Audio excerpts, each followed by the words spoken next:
Welcome to the Aura podcast. So a great show as usual. Our first topic is an interesting one. So how do you guys feel about corporate success? We see a lot of people very successful in their corporate life. Does corporate success translate to success in real life? Keisha, what do you think? It does not. Okay. I think maybe if you are a C-suite executive, and they tend to have really lucrative bonus packages that are tied to how well the company does, they will, reap the fruits of the staff's labor. But as an employee, if the company's doing really well, you'll say, oh, you're getting good raises this year, but a good raise is instead of an inflation increase of maybe 2%, which inflation's now like 8% or something crazy, but instead of the regular 2% increase, you may get a 5% increase. And let's be real, a 5% increase on your salary is not going to make that much of a difference in your life. It's, after taxes, That's right. You may get like an extra bottle of wine or something. So let me take it back, because I think I misunderstood, or maybe I wasn't clear the way I was trying to ask this question. So you see people that are successful in their corporate jobs. So the attributes that make them successful, the skills that make them successful at that job, Make them successful in life? Does that translate into real life? Now, what I mean by real life is how do those skills impact your family? How does it impact your personal finances, your health, the community, your friends? How does it impact like being able to juggle all these things? That's kind of where I was going with it. Okay. So if the characteristics that make you successful at work, will they make you successful at home? I think so. I think what makes me successful at work is that I'm compassionate. I'm a great listener. I can juggle multiple things at one time. And those are the same characteristics that I display in life, and allows me to have meaningful relationship with my friends, with family. So I do think, for me, my characteristics that make me successful in my career also makes me successful in my personal life, because I'm authentic in both lanes. So it depends on whether you're a completely different person at work versus who you are at home. But for me, I'm the same person. So I would think, yes, it can make you successful. How about you, Sanjay? What do you think? I think people who are determined to be successful career-wise, that could translate to being a good dad, a good husband, as long as they balance the time, right? Like I think sometimes people are like, they're kind of blinders on, gun-ho with the career, and they kind of neglect the other aspects of life. But I think it can go both ways. I think you see people that are really successful career-wise. They take time out of their day to work out, to eat healthy. They take time, like they don't sleep much, right? Like they'll get up at 5 to work out. They'll get up, they'll come home early to take care of the kids, and they'll log back in, after the kids go to bed to keep going on that grind, right? So I think that personality type of someone who's motivated to do well in their careers, I think that trickles over to everything, right? They want to do well in every aspect of their life, right? And I think as long as they can balance it, I think totally. I think a lot of times people who are successful in life will be successful in other facets of their life. And also, like, how do you define success, right? Like success. No, do you think that those are the characteristics of the person, rather than they were able to be successful in the corporate life, that basically they can take those same skills and then translate or bring it into their personal life and still see success? Yeah, like I think like it's someone who's motivated, right? Mm-hmm. Someone who's goal oriented, right? Sure. So they might be like, hey, I want to be MD level by this age. This week, I want to teach my son how to ride on 2 wheels, right? So I think a lot of these people who are successful in their careers, they're typically goal oriented, right? Mm-hmm. And that's, I mean, like, how do you measure success? An achievement of a goal, right? Sure. So if your goal is to say, like, I want to make sure I do date night with my daughter twice a month, right? And that's like, so I think that does translate to other aspects. I think it's in your DNA, right? It's in your DNA to just go get it, right? Whatever aspect it is.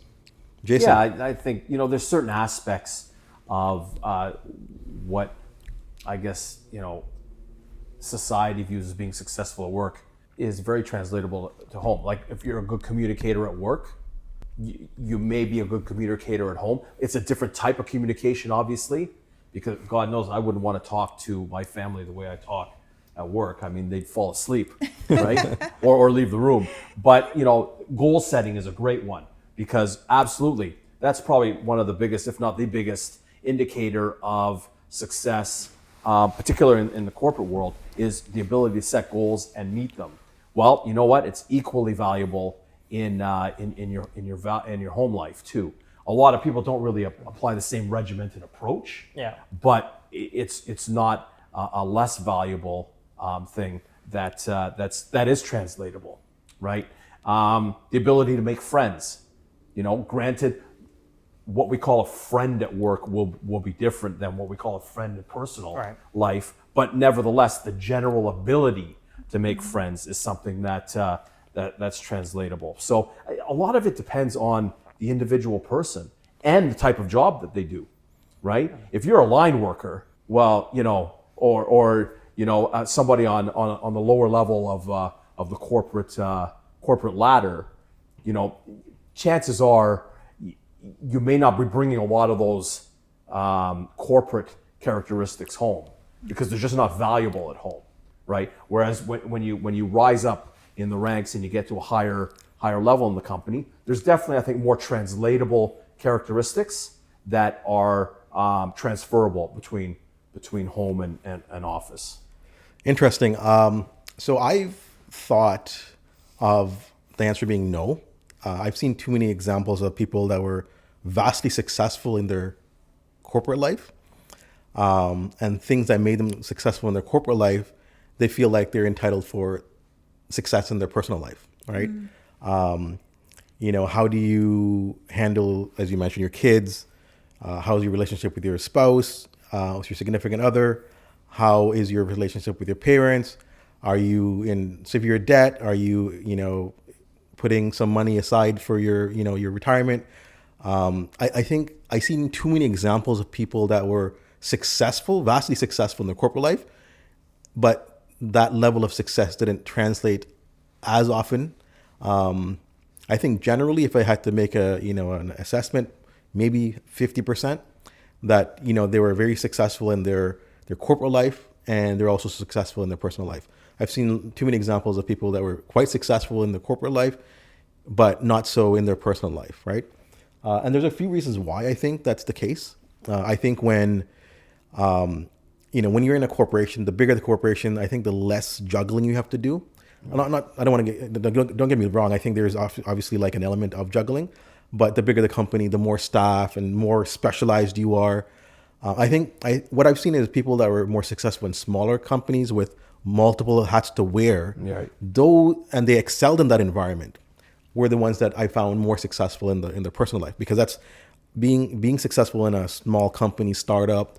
Those skills of juggling and wearing multiple hats and switching, from switching lanes, doing one thing to another, not having to, have a plan that you can just blindly follow, and you're kind of constantly readjusting. That's just like life, right? You have a plan in the weekend, and your child gets sick, and you gotta like adjust, or weather is bad, and you're gonna have to kind of come up with a different solution, or you're gonna plan for a vacation, and your car breaks down, like.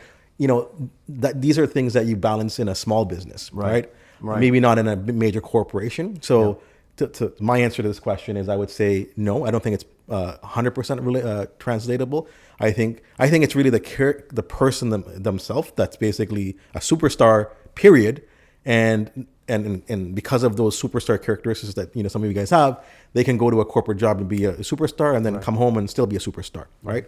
I don't think it's necessarily the skills that they got from the job, right? Remember, corporate job, you have people paid well, they have a brand name company, they have a way to climb up in the company. Right. You have a lot of things going for you. But at home, no one's paying you, right? Man, that's right. Like you're basically, your only motivation is basically your personal satisfaction, or you're caring for your family members or whatever the case is. Right. So But I think the thing is too is like when you're looking at like success from an outsider, and if your goals and my goals aren't aligned, then we're not defining success in the same way. Right. Right. So to say, oh, like that person was like 50% of failure at home, but why? His goals may not be the same. As no, what I'm saying is failure. Like, so And sorry, you're also saying someone who works for a bigger company can't be a superstar. no, I'm saying it's a home. characteristic that made them. It wasn't the company's skills that made them successful. They were just a Right. superstar, right? Like, they But were I think we're superstar talking in life. You put them in the military, they would be a superstar. You put them in a, like a. So it was the personal characteristics Yeah. that they Correct. brought to the job. Yeah, that's what I'm trying as to say. opposed to the job fostering those Yeah. characteristics. A lot of things, like people play the cards really, really well in a corporate landscape, that you can't play those same cards at home. Right? That's what I'm trying to say.